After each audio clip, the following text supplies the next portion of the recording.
तुझे वक्त से लड़कर वक्त बदलना है मेरे दोस्त। तुझे वक्त से लड़कर वक्त बदलना है मेरे दोस्त। इंसानों की क्यों परवाह करता है, वो तो वक्त के साथ खुद बदल जाएंगे, खुद बदल जाएंगे। नमस्कार साथियों, राधे राधे, जय श्री कृष्णा। आज हम बात करने जा रहे हैं कुछ बचे हुए जनजातीय लोक नृत्यों की। प्रीवियस क्लास के अंदर हमने एक क्लास जनजातीय लोक नृत्य की दे दी थी और आज हम सेकंड क्लास लेकर के आपके लिए आए हैं। और इस क्लास के दौरान आपको जो भी बचे हुए जो लोक नृत्य हैं जनजातियों के, उन सभी की डिटेल से और सारे जो जनजातियां हैं उनको एक साथ अपन इस वीडियो में कंप्लीट करने का प्रयास करेंगे। सबसे पहले कथोड़ी जनजाति आप देख सकते हैं, लिखा हुआ है मेव जनजाति, सहरिया, कंजर, कालबेलिया, गुर्जर और नेक्स्ट जो है वो है बंजारा। तो आज यही जनजातियां रही है लास्ट, इन्हीं की अपन डिटेल से बात करते हैं। तो सबसे पहले चलते हैं कथोड़ी जनजाति की तरफ। दोस्तों, कथोड़ी जनजाति कहाँ है और इनके दौरान कौन कौन से नृत्य किए जाते हैं, उनके बारे में आज अपन डिटेल से बात करते हैं। दोस्तों, कथोड़ी जनजाति मूल रूप से अगर देखा जाए तो महाराष्ट्र की है और हमारे राजस्थान के अगर परिप्रेक्ष्य से अगर मैं बात करूं तो ये उदयपुर के अंदर एक कोटड़ा तहसील है, वहां पर ये लोग जो है वो ज्यादा बहुतायत में आपको देखने को मिलेंगे, उस एरिया के आसपास आपको देखने को मिलेंगे। ठीक है ना, कथोड़ी जनजाति के। इसका नाम कथोड़ी क्यों पड़ा, इसके पीछे भी एक रीजन है, क्योंकि ये खेर जो है उससे कत्था तैयार करती है। ठीक है ना, तो खेर से कत्था तैयार करने की वजह से इनका नाम क्या पड़ा, कथोड़ी पड़ा। ये आप क्लियर याद रखिए। सबसे पहले मैं अगर बात करना चाहूं तो इनका मूल जो स्थान है वो कहां पर है, तो आप सभी जानते हैं, अभी मैंने बताया आपको, महाराष्ट्र। कहां पर है, महाराष्ट्र है। क्लियर है। नेक्स्ट अगर मैं बात करना चाहूं तो इसके अंदर कथोड़ी जनजाति जो है वो उदयपुर के अंदर, राजस्थान में अगर मैं बात करूं तो उदयपुर के अंदर कौन सी तहसील, कोटड़ा तहसील में आपको देखने को मिलेंगे ये। ठीक है। अब आगे अगर बात करना चाहें तो कथोड़ी जनजाति, इसका नाम क्यों पड़ा, खेर के पौधे से या खेर के वृक्ष से।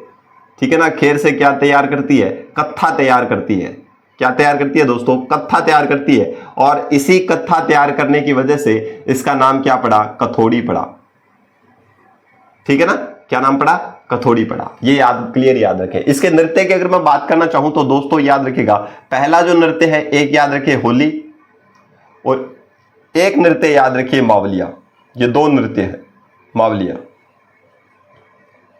होली और मावलिया। दोस्तों, होली जो नृत्य है नाम से पता चल रहा होली पर किया जाएगा। और यहां पर अगर देखें तो कौन करता है इस नृत्य को, तो महिलाएं करती है। कौन करता है इसमें, महिला भाग लेती है। और महिलाएं जो है वो क्या करती है, वर्ताकार सर्किल में घूमती है एक तरीके से। और महिलाएं क्या करेगी, इसके अंदर हाथों से हाथ पकड़ के वर्ताकार सर्कल में घूमती हुई नृत्य करती है। और प्लस के अंदर इसमें क्या होगा, होली जो नृत्य है इसके अंदर है नृत्य करते हुए पिरामिड का निर्माण करती है। किसका निर्माण करती है दोस्तों, पिरामिड का क्या करती है, निर्माण करती है। पिरामिड निर्माण करते हुए ये नृत्य किया जाता है दोस्तों। ठीक है। मावलिया की अगर बात करूं तो मावजी या मावलिया जो है माई के समय में, यानी कि नवरात्रों के समय ये किया जाता है। कौन से समय में किया जाता है, नवरात्रों के समय। नवरात्रों के समय आप जानते हो कि माँ के स्वरूप की पूजा होती है। ठीक है ना, तो यहाँ पर माता को खुश करने के लिए, माता रानी को खुश करने के लिए इस जनजाति के जो लोग हैं वो क्या करते हैं, ये नृत्य परफॉर्म करते हैं। मावलिया की अगर बात करूं तो कौन करते हैं इसको, पुरुष करते हैं। पुरुषों ने कहा भी आप लोग होली के अंदर अगर महिला अगर होली के अंदर पिरामिड का निर्माण कर लेती है तो क्या हो गया, हम क्या कर लेंगे, मावलिया नृत्य कर लेंगे। और किस पर, मावलिया नृत्य कहां पर किया जाता है, तो याद रखिए नवरात्रों के समय कौन करते हैं, पुरुष करते हैं। कौन सी जनजाति है, मेव जनजाति है दोस्तों, मेव जनजाति। मेव जनजाति अक्सर अपन देखें तो जो मेवात क्षेत्र जो है वहां की लगभग प्रसिद्ध है। तो मेव जनजाति के अंदर देखें तो एक नृत्य आप याद रखिएगा, रणभाजा बोल सकते हो। नेक्स्ट अगर बात करें इस रणभाजा के अंदर, अगर बात करें तो रणभाजा के अंदर याद रखें दोस्तों युगल नृत्य है। कौन सा नृत्य है, युगल नृत्य है। युगल नृत्य का मतलब याद रखें कि इस नृत्य के अंदर स्त्री और पुरुष दोनों भाग लेंगे, इसलिए मैं यहां पर युगल नृत्य की बात कर रहा हूं। नेक्स्ट रणभाजा जो नृत्य है कहां का प्रसिद्ध है, मेवात का प्रसिद्ध है। और मेवात कहां है, अलवर के अंदर। कहां है दोस्तों, अलवर के अंदर। मेवात क्षेत्र जो है अलवर का, वहां पर यह नृत्य किया जाता है। ठीक है ना, युगल नृत्य है। इसके अंदर बात करें रतवई, एक लोक नृत्य और है इनका जिनका नाम है रतवई, ठीक है ना, रतवई है। और रतवई के अंदर कौन भाग लेते हैं? केवल महिलाएं भाग लेती है। कौन भाग लेता है? महिला भाग लेती है इस रतवई के अंदर, ठीक है ना। देखना है कि ये जो नृत्य है वो कहां पर किया जाता है? अलवर क्षेत्र में किया जाता है। कहां पर किया जाता है दोस्तों? अलवर क्षेत्र में किया जाता है। इसके अंदर वाद्य यंत्र याद रखना इसलिए जरूरी हो जाता है क्योंकि हमारा राज्य वाद्य यंत्र जिसका नाम अलगोजा है वो इस नृत्य के दौरान बजाया जाता है। तो याद रखिए कौन सा वाद्य यंत्र यूज किया जाता है? अलगोजा। और एक वाद्य यंत्र और याद रखिए, दमामी। कौन सा याद रखें? दमामी। तो दमामी और अलगोजा वाद्य यंत्र के साथ गुर्जर जो महिलाएं जो है अलवर क्षेत्र की वो रतवई नृत्य करती है, ये याद रखें। इसके अलावा अगर मैं बात करूं तो सिर पर इंडोनी रखती है ये महिलाएं नृत्य करते हुए। क्या रखती है? सिर पर क्या क्या चीजें रखती है? इंडोनी रखती है, इंडोनी रखती है। और प्लस में सरकी रखती है। सरकी एक प्रकार का पात्री है, बर्तन है एक तरीके का। तो सरकी रख करके क्या करती है? नृत्य करती है। और साथ ही साथ क्या करती है? हाथों में हरी चूड़ियां खनकाती है। हाथों में कौन सी चूड़ियां पहनती है? हरी चूड़ी, हरी चूड़ियां। और आपस में इन चूड़ियों को क्या करती है? खनकाती है। खनकाती हुई क्या करती है? नृत्य करती है दोस्तों। खनकाती हुई क्या करती है? नृत्य करती है। ये बात आप ध्यान रखें, ठीक है। एक बार वापस से रिकॉल करवा रहा हूं, ध्यान से सुनिएगा। कथोड़ी जनजाति मूल स्थान महाराष्ट्र है। राजस्थान के अंदर कोटड़ा जो तहसील है, कोटड़ा तहसील उदयपुर के अंदर आपको देखने को मिलेगी ये जनजाति। खेर से कत्था तैयार करने की वजह से इसको कथोड़ी नाम पड़ा। होली पर महिलाएं नृत्य करती है, होली नृत्य जिसको बोलते हैं। पिरामिड बनाकर ये नृत्य किया जाता है। मावलिया के अंदर नवरात्रों के अंदर पुरुष क्या करते हैं? इस नृत्य करते हैं। ढोलक है, डफ है, इस प्रकार के बांसुरी जो है वो ही वाद्य यंत्र यूज किए जाते हैं। इंपोर्टेड नहीं है, आपको याद नहीं रखना है। मेव जनजाति की बात करें तो रणबाजा एक नृत्य है जिसमें युगल भाग लेते हैं, यानी कि स्त्री और पुरुष दोनों करते हैं। मेवात अलवर का ये क्षेत्र प्रसिद्ध है नृत्य। रतवई की बात करूं तो महिला प्रधान ये नृत्य है, अलवर क्षेत्र में किया जाता है। अलगोजा दमामी नामक वाद्य यंत्रों का यूज करते हैं। सिर पर इंडोनी सरकी रख करके और हाथों में हरी चूड़ियों को खड़काते हुए इस नृत्य को परफॉर्म किया जाता है। तो ये याद रखिए। तो आपसे यहां से कई बार क्वेश्चन तो यहीं से पूछ लेता है कि रतवई जो नृत्य है या रणबाजा या रतवई नृत्य जो है निम्न में से कौन सी जनजाति के द्वारा किया जाता है? तो आप याद रखिएगा जो मेव जनजाति जो है उसके द्वारा ये नृत्य किया जाएगा। बात कर लिए कथोड़ी और मेव की, उसके बाद में चलते हैं अपन सहरिया। नाम के अकॉर्डिंग जैसे लिखा हुआ वैसे वैसे चलते हैं दोस्तों। सहरिया जो जनजाति आपको देखने को मिलेगी, इसके अंदर जो नृत्य आपको देखने को मिलेगा वो याद रखिए, शिकारी नृत्य याद रखिए, और एक लहंगी याद रखिए, लहंगी, और एक नृत्य झेला याद रखिए। पर मेन अगर आपको याद रखना है वो नृत्य कौन सा है तो याद रखिए शिकारी नृत्य निम्न में से कौन सी जनजाति के द्वारा किया जाता है? तो याद रखिएगा सहरिया जनजाति के द्वारा किया जाता है। इसके अलावा आपको कुछ नहीं पढ़ना है। बाकी जनजातियों का जो चैप्टर आएगा उसके अंदर मैं आपको सहरिया जनजाति के बारे में बताऊंगा कि ये कौन सी जनजाति है, ठीक है ना। किस प्रकार से इनके फैक्ट्स के बारे में बात करेंगे। नेक्स्ट बात करते हैं कंजर जनजाति। कंजर वही मोर का मांस खाने वाले, ठीक है ना। तो कंजर जनजाति जो है, इस जनजाति के अंदर जो नृत्य किए जाते हैं, सबसे पहले नृत्य की आप याद रखेगा चक्री नृत्य। और ये चक्री नृत्य कौन करती है? महिलाएं करती है, ठीक है ना। कुंवारी जो कन्याएं जो होती है, कुंवारी जो कन्या है वो क्या करती है? चक्री नृत्य करती है, याद रखें, ठीक है ना। महिला तो कहां से होगी? ये कुंवारी कन्या ही है, ठीक है ना, कन्याएं, ठीक है ना। कुंवारी जो कन्याएं है वो क्या करती है? ये नृत्य चक्री नृत्य करती है। उसके बाद में एक नृत्य और है जिसका नाम है धाकड़। अब धाकड़ नृत्य जो है कोई खतरनाक ही होगा, तो यानी कि खतरनाक जो काम है वो कौन करते हैं? पुरुष। तो पुरुषों के द्वारा ये किया जाता है और इसमें हथियारों का यूज करते हैं, हथियारों के साथ करते हैं, हथियारों के साथ इस नृत्य को किया जाता है। एक मैंने आपको बताया था, युद्ध नृत्य भी बताया था, ठीक है ना। तो युद्ध नृत्य भी आप याद रखें, जिसके अंदर हमने पढ़ा था भीलों के अंदर, तो उसके अंदर भी हथियार यूज होते हैं और इसके अंदर भी क्या किया जाता है? हथियार यूज किए जाते हैं। क्लियर है? ये दो ही याद रखें, चक्री नृत्य कन्याएं करती है, कुंवारी कन्याएं करती है, धाकड़ जो पुरुष, धाकड़ जो नृत्य है वो पुरुष करते हैं और हथियारों के साथ करते हैं। क्लियर है? नेक्स्ट बात कर लेते हैं कालबेलिया। ये इंपॉर्टेंट है भाई, कालबेलिया नृत्य, कालबेलिया नृत्य। दोस्तों कालबेलिया नृत्य के अंदर आपको जो, क्योंकि ये तो एक एक दो दो थे इसलिए मैंने ट्रिक नहीं बताई, इसकी ट्रिक याद रखिए। बाईपास, कौन सा? बाईपास, और बाईपास पर क्या है? चक्र है, ठीक है ना, एक सर्कल है और वहां से बाईपास होकर के कोई गांव जा रहे हैं, इस तरीके से आप याद रखिएगा कि कालबेलिया जो लोग जो है या जनजाति के जो स्त्री पुरुष जो वो क्या करते हैं, बाईपास से चक्कर से होते हुए, जो चक्कर है उसके बाईपास से होते हुए क्या हो जाते हैं, अपने गांव की तरफ चले जाते हैं। इस प्रकार आप याद रखिएगा। बा से याद रखिएगा बागड़िया, बागड़िया, ठीक है। और ई से याद रखिएगा इंडोनी, इंडोनी। पा से याद रखिएगा पणिहारी, पणिहारी। और सह से याद रखिएगा संक्रिया, और चक्र से याद रखिएगा चक्री, ठीक है ना। ये कंजर जनजाति में भी है और यहां पर भी है, ठीक है। नृत्य जो है याद रखिए भीख मांगते टाइम करते हैं। ये शॉर्ट में लिख रहा हूं मैं, आप लिख लीजिएगा कौन से टाइम करते हैं। तो कालबेलिया जनजाति के जो लोग जो है वो भीख मांगते समय कौन सा नृत्य करते हैं, तो याद रखिए बागड़िया नृत्य करते हैं। बागड़िया नृत्य के अंदर अगर बात करूं कौन से वाद्य यंत्र यूज करते हैं, पुंगी, खंजरी, डफ।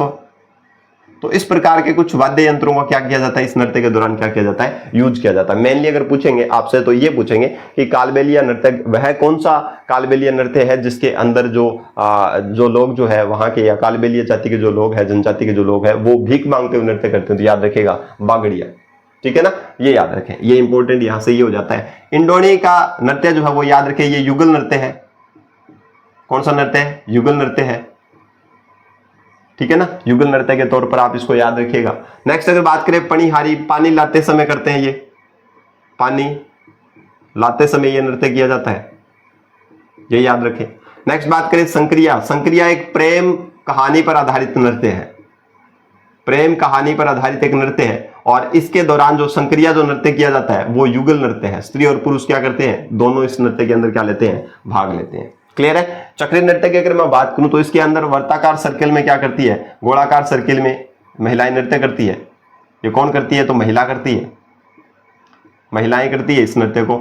और गोलाकार सर्कल बनाती है, गोलाकार क्या बनाती है, सर्कल में या फिर वृत्त में नृत्य करती है, ठीक है ना। और इसी दौरान अगर बात करें चक्री नृत्य के अंदर अगर बात करना चाहूं तो याद रखिए इसकी प्रसिद्ध कलाकार हुई है, प्रसिद्ध कलाकार है जिनका नाम है गुलाबो सपेरा। क्या नाम है, याद रखिएगा, गुलाबो सपेरा नाम है, गुलाबो सपेरा। और इन्हीं गुलाबो सपेरा को क्या मिल चुका है, इस नृत्य के लिए पद्मश्री से सम्मानित किया गया, पद्मश्री अवार्ड इनको मिल चुका है। कौन से नृत्य के लिए, चक्री नृत्य के लिए, ठीक है ना। तो ये याद रखिएगा, एक बार वापस से रिकॉल करवा रहा हूं, कालबेलिया जनजाति के जो नृत्य है उनमें से याद रखना है ट्रिक, बाईपास के चक्कर से होकर के आपको गांव जाना है, ठीक है ना, ये याद रखें। तो बागड़िया हो गया, भीख मांगते समय करते हैं, पुंगी, खंजरी, डफ वगैरह जो वाद्य यंत्र है उनका यूज किया जाता है। इंडोनी है, युगल नृत्य है, ठीक है। पणिहारी है, पानी लाते समय इस जनजाति के लोग करते हैं। संक्रिया है, प्रेम कहानी आधारित नृत्य है जिसमें युगल भाग लेते हैं, यानी कि स्त्री और पुरुष दोनों भाग लेते हैं। चक्री जो है महिलाएं करती है, गोलाकार वर्त में सर्किल में क्या करती है, नृत्य करती है। प्रसिद्ध कलाकार हुई कौन सी, तो याद रखिए गुलाबो सपेरा हुई जिनको पद्मश्री से सम्मानित किया जा चुका है। इसका एक बार स्क्रीनशॉट लें और बन जा रहा, ठीक है ना। गुर्जर जनजाति के कुछ लोक नृत्य की बात कर लेते हैं। गुर्जर, गुर्जर जनजाति, ठीक है। और एक यहां पर रहा हुआ है जिसका नाम है बंजारा। तो ये दो और देख लेते हैं जनजातियों की नृत्य। गुर्जर जनजाति का जो एक नृत्य जो है इसका नाम है चरी। कौन सा नृत्य है, चरी नृत्य है दोस्तों। चरी नृत्य के अंदर आप एक चीज याद रखिए, इसके अंदर क्या होती है, जो महिलाएं जो होती है सिर के ऊपर 7 या 8 चरी, चरी का मतलब एक तरीके से कलश है, ठीक है, एक बर्तन है, ठीक है ना, पानी का एक बर्तन होता है, कलश के रूप में होता है। और उसके अंदर क्या है, बिनोड़े को जला करके, कपास के जो बिनोड़े होते हैं उसको जलते हुए बिनोड़े इसके अंदर रखते हैं। और फिर क्या किया जाता है, 7-8 जो कलश जो है या चरी जो है वो रख करके क्या करती है, महिलाएं नृत्य करती है। कौन से नृत्य में, चरी नृत्य में। और इसी चरी नृत्य की एक प्रसिद्ध कलाकार हुई जिनका नाम है फल्कूबाई, ठीक है ना। किशनगढ़ अजमेर का ये नृत्य प्रसिद्ध है और आजकल इसको व्यावसायिक नृत्य के रूप में यूज किया जाता है। मतलब इसको धन कमाने के एवज में क्या करते हैं, कलाकार जो इस नृत्य का क्या करते हैं, परफॉर्म करते हैं, ठीक है। तो यही चीज हमने देखनी है। चरी नृत्य सबसे पहले अगर बात करें कहां का प्रसिद्ध है, किशनगढ़ अजमेर में किया जाता है। किशनगढ़ अजमेर के अंदर यह नृत्य प्रसिद्ध है। नेक्स्ट अगर बात करें तो यह नृत्य व्यावसायिक नृत्य बन चुका है। व्यावसायिक का मैंने आपको बता दिया, धन पैसा कमाने के एवज में अगर कलाकार क्या करते हैं, नृत्य करते हैं, तो व्यावसायिक नृत्य की श्रेणी में आता है, ठीक है। नेक्स्ट अगर बात करें तो इस नृत्य के अंदर क्या होता है, चरी महिला जो है, महिला प्रधान नृत्य। कौन सा नृत्य, महिला प्रधान नृत्य, यानी कि महिलाओं के द्वारा किया जाएगा। नेक्स्ट बात करें तो ये जो महिलाएं जो है वो क्या करती है, 7-8 चरी, 7-8 चरी, चरी का मतलब कलश है, एक बर्तन है, 7-8 जो चरी जो है सर पर रख करके, सिर पर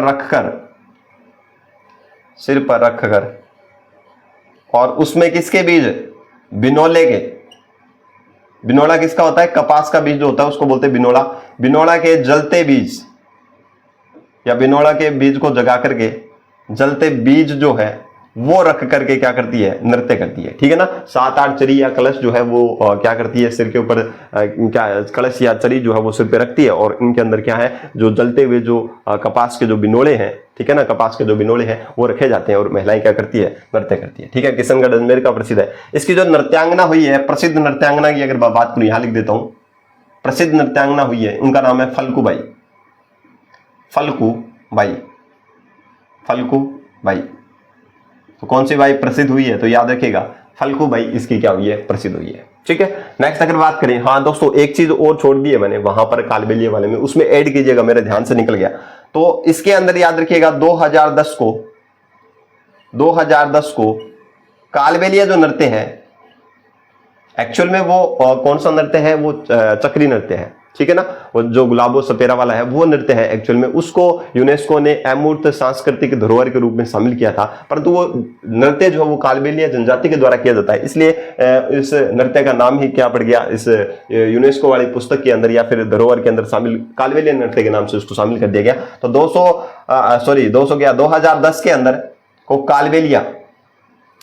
कालबेलिया जो नृत्य है एक्चुअल में एक चरी नृत्य है, वो चक्री नृत्य है। 2010 को कालबेलिया नृत्य को अमूर्त सांस्कृतिक धरोहर में शामिल किया गया है, अमूर्त सांस्कृतिक धरोहर में, सांस्कृतिक धरोहर, यहां से क्वेश्चन पूछा जाएगा भाई, धरोहर में शामिल किया गया है किसके द्वारा, यूनेस्को द्वारा।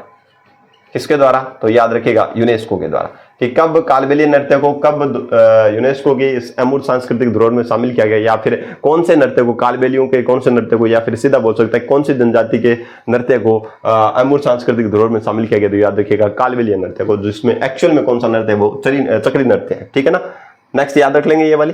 ठीक है, जिसके अंदर से प्रसिद्ध हुई थी, जैसे प्रसिद्ध कलाकार की अगर बात करूं, यहां से अगर लिखना चाहो तो आप ये भी लिख सकते हो, कौन सा, इसके अंदर प्रसिद्ध कलाकार मैंने आपको बताया था कालबेलिया में कौन कौन प्रसिद्ध थे, गुलाबो सपेरा, कंचन सपेरा, एक नाम कंचन सपेरा। ठीक है ना, इनके नाम याद रखिएगा।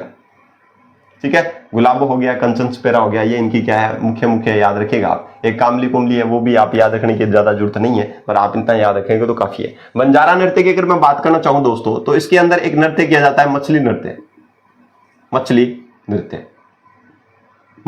नृत्य। और एक जो ये गुर्जर वाला जो नृत्य है, इसके अंदर एक नृत्य और याद रखिए, आप एक साइड में लिख लीजिएगा, झूमर नृत्य। कौन करते हैं, ये पुरुष करते हैं दोस्तों, और वाद्य यंत्र यूज किया जाता है झुमरा वाद्य यंत्र, जिसकी वजह से इसका नाम क्या पड़ गया, झूमर पड़ गया। तो ये भी आप थोड़ा सा एक साइड में लिख लीजिएगा कि झूमर नृत्य गुर्जर जनजाति के जो पुरुष जो है वो करते हैं झुमरा वाद्य यंत्र के साथ, इसलिए इसका नाम झूमर पड़ा। मछली नृत्य की विशेषता क्या है, तो याद रखिएगा ये महिलाओं के द्वारा किया जाता है, या कुंवारी कन्या जो है वो इस नृत्य को करती है, कुंवारी कन्या ही करती है।